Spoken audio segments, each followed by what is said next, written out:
Hey there, Eli here, and today we're going to run through how to league start Consecrated Path Totems as a Chieftain, because I'm getting a lot of messages about it, and this is easier to do probably than answering via text.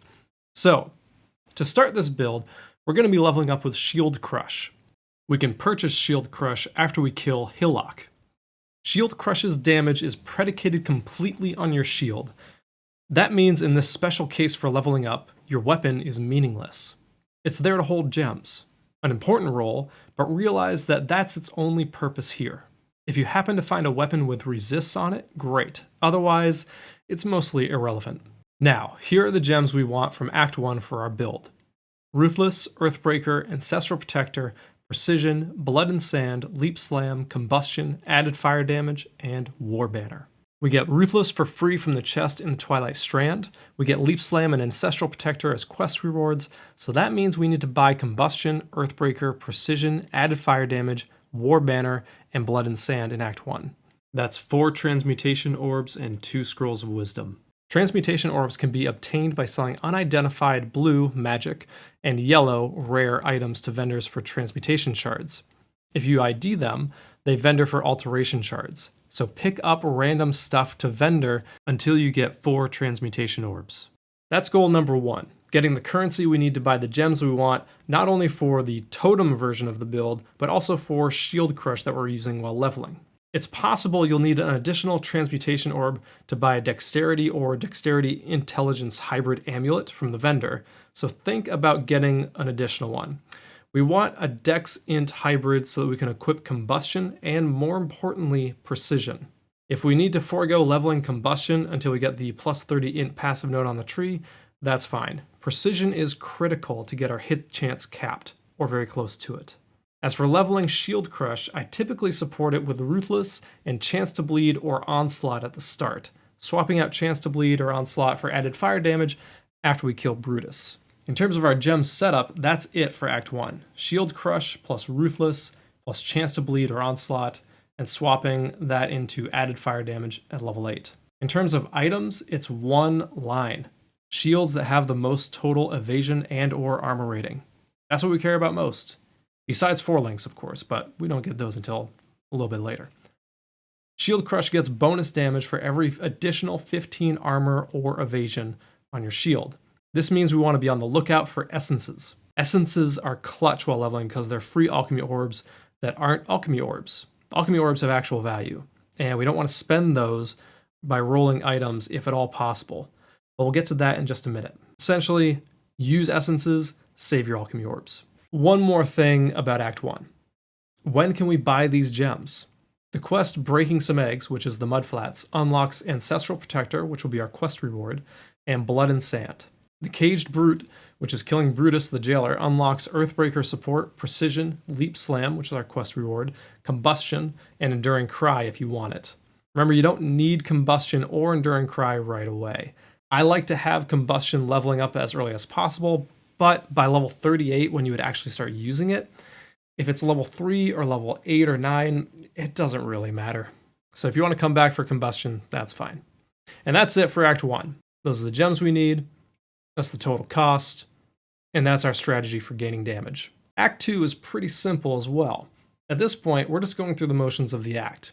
I believe it's technically possible for a 4-link to drop late in Act 2, but super unlikely. So we're only really on the lookout for upgrades to our shield's armor and or evasion rating, and picking up the key gems for our build, which are elemental damage with attacks, culling strike, and faster attacks. All of these unlock after completing Sharp and Cruel, which is killing the big spider in the Western Forest. We also get access to melee physical damage from this quest, which we'll want to use in place of Onslaught or Chance to Bleed, whichever your 3rd link is right now for Shield Crush. We have 2 extra gems for Act 2 that I look at, Herald of Ash and Elemental Focus. We can't buy Elemental Focus, so if you have a friend playing as a Witch, Shadow, Templar, or Scion, see if they'll pick one up for you. Also, I take a Herald of Ash here, removing War Banner and deactivating Blood and Sand so we have a comfortable mana pool while still using Precision. We no longer need War Banner after this point, so we can just get rid of it. I value Herald of Ash over War Banner and Blood and Sand because it provides effectively more damage than those 2 combined, and it gives us a crowd clear bonus with the overkill splash damage. Now I'll say it again for clarity, we only deactivate Blood and Sand, whereas we get rid of War Banner. We want to keep Blood and Sand leveling up for later. So total cost for Act 2, 5 Alteration Orbs, Herald of Ash, faster attacks, elemental damage with attacks, melee physical damage, elemental focus, Culling Strike. That's 6 gems, but we get one for free. And keep in mind, we'll need a Shadow, Witch, Scion, or Templar friend to pick up elemental focus for us. So start selling extra Transmutation Orbs for Identify Scrolls so you can ID magic and rare items for those Alteration Shards. On to Act 3. We can be inconvenienced here, but it's nothing to worry about. Once we take care of the Lost in Love quest, which gives us the sewer keys from Clarissa, we get our Anger Aura for free. The other quest is Sever the Right Hand, which is where we kill Gravicius, which gives us Ancestral Warchief for free and unlocks Consecrated Path. This is where we can be inconvenienced, as it's possible neither an Orb of Chance or Fusing Orb, which is the vendor cost of an Orb of Chance, has dropped for us. It's worth noting that if we're really desperate, Orbs of Alterations can turn into Jeweler's Orbs, and 4 Jeweler's Orbs can turn into an Orb of Fusing, which turns into an Orb of Chance. Now, because I generally am playing with 5 or so other people, it's pretty unlikely that none of us are going to have an extra currency for each other when we need critical skill gems like this. But if you're concerned about that, and you want to make sure you have one, you can continue to sell ID'd magic and rare items for extra Alteration Orbs, just to give yourself that buffer in case you don't find an Orb of Fusing or an Orb of Chance. And of course, you always have the option to reach out in my Discord in the Path of Exile Gen Chat channel, and I'm sure someone will be able to find an extra orb for you. Act 3 also unlocks Assassin's Mark, which again, will need a friend who's a Witch Shadow Ranger to buy for us. Certainly a nice to have, but not critical at this moment. We can get increased duration and Fire Pen if we do the library quest in this act. I don't recommend you do this. It takes a long time to do, and we really won't be using either of these gems for quite some time. And as if that's not enough, it doesn't really matter if they're a little bit underleveled by the time we do use them. So we really only need a Chance Orb because we really only need Consecrated Path. As for items, this act can start dropping 4 links, so be on the lookout. We want a 3 red and 1 green or 4 red 4 link for our Shield Crush. The gem links here would be Shield Crush, Ruthless, melee physical damage, and faster attacks if you have a green slot, or you can replace the faster attacks with added fire damage. And it's the same idea for our shields. Keep looking out for essence mobs so we can roll higher tier white shields, and we're looking for higher base evasion and armor ratings. Okay, here's the big one, Act 4. There's a couple ways to go about this act in terms of leveling. And what I'm going to do in this video is tell you what I do leading up to and during Act 4. When I'm approaching level 28 or so in Act 3, I'll put up a live search on the trade site for Brutus's Lead Sprinkler. People will list this item generally for somewhere between 1 and 3 Chaos Orbs. This is where hanging on to any Alchemy Orbs that I suggested you do earlier might help out. Most people early in the league don't really care about Chaos Orbs. They're of course ideal and everybody would prefer them, but any reasonable player is going to know that Chaos Orbs aren't really in high supply right now. While most people are going to list in Chaos Orbs, they will also generally take equivalent sums of currency from Orbs of Alchemy, Fusings, Jewelers, Regrets, Scours. These are all valuable. If someone's selling a Brutus Lead Sprinkler for 2 Chaos listed price and you offer them a Fusing, 3 Jewelers, a Regret, and 2 Alchemy Orbs, they'd be hard pressed to say no. The reason we can rely on this is because most reasonable players will understand that this item is very common and really won't be worth much of anything unless it's a very good roll, and even then, not worth much more. So whatever you offer them is probably a pretty good deal. But don't worry about people rejecting your offer if you don't have any actual Chaos Orbs to trade. That's why I put up a live alert before I actually need the item so that I can reach more people. Now, once we get to Act 4, we should be roughly level 31. We'll have the passive points in the tree to take Ancestral Bond, but the question is, do we want to convert into totems right this moment? This is the fork in the road for the build. Our ultimate goal is to hit 38 and get multiple totem support, which unlocks after we kill Malachi. Multi-totem is what lets us summon 2 Ancestral Protector totems, which is our attack speed bonus, and 2 Consecrated Path totems at once. That's where the build really takes off in totem form and disrespects the rest of the story. So what do I do to get there? Assuming I have a 4 link upon entering Act 4 and Brutus's Lead Sprinkler, as well as the skill points to take Ancestral Bond, I'll take Ancestral Bond and trade out my gems into Consecrated Path Totems. Similar idea as before. If you have a 4-link with 3 reds and 1 green, it's Consecrated Path, Ruthless, Earthbreaker support, and faster attacks. And if it's 4 red, you just trade out the faster attacks for elemental damage with attacks. That's it. But here, look at this gameplay right here. I think maybe this is why some people struggle with the idea of switching over to Consecrated Path Totems. This is without faster attacks. Yeah, the totems hit slow and they move slow, but do you know what this lets me do? Keep moving. My totems will kill stuff even though they're slow right now. They'll kill tougher mobs, like bosses or rares, do the 20% more damage when they're close, and Ruthless hits. If I'm able to source an Assassin's Mark, bosses and rares that are a little bit tougher will go down quicker. But most importantly, my totems kill things, giving me experience, and I keep moving through the map. This is what switching to totems this early does for us. It kills just as quickly as Shield Crush would, plus that added advantage of being able to move around.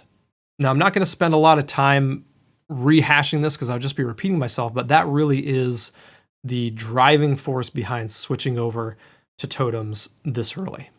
The build will feel a lot better once we hit 38 and get multi-totem up, so we can have our Ancestral Protector totems down, but this will be faster for us overall while also gaining more experience along the way. If you've been following along with my Path of Building notes, which is listed in the video description here, you'll see we can also pick up Immortal Call and cast when damage taken in Act 4. These will cost an Orb of Alchemy each. I would say don't worry about these gems for right now. We don't really care about them until much later. So let me see if I can sum all of this up. We want to note the gems that we need in each act and what the total cost is. Sell identified or unidentified magic and rare gear to acquire the Transmutation and Alteration Orbs that we need. Hope we drop a Fusing or Chance Orb. Set up a live trade for Brutus's Lead Sprinkler sometime in our mid-20s and buy it with as much random extra currency as necessary. Transition over to totems early in Act 4 once we have a 4-link and Brutus's Lead Sprinkler. And all along the way, we're keeping an eye out for essences and progressively higher base shields for their higher evasion and armor totals. Then once we hit level 38, the build completely disrespects the rest of the game. While we're here, let's touch on the passive tree real quick.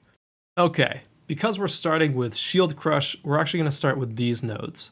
Later on, we do swap over to this section right here, and we'll get rid of these with the regret skill points from the quest chains. But for right now, we're going to start here. We're going to move down. We're going to pick up Unwavering Stance as soon as we get here, because not being able to be stunned is excellent. If we need to, in order to continue leveling Combustion most likely, or Herald of Ash, we'll pick up Hard Knocks here. Just keep that in mind as an option to fix your stats. And then we're going to come down here and jut straight up. These are the only other additional damage nodes that I take, because I don't want to force myself into needing too many regret orbs in addition to what the story gives us. So we'll take these for a little bit more damage, and then we will climb all the way up here and sit at Ancestral Bond. This is where I'm talking about where we hit Act 4, and we have maybe a couple extra skill points. We can pick up Ancestral Bond and start putting a couple points into here, because we want these increased attack speed with totems nodes.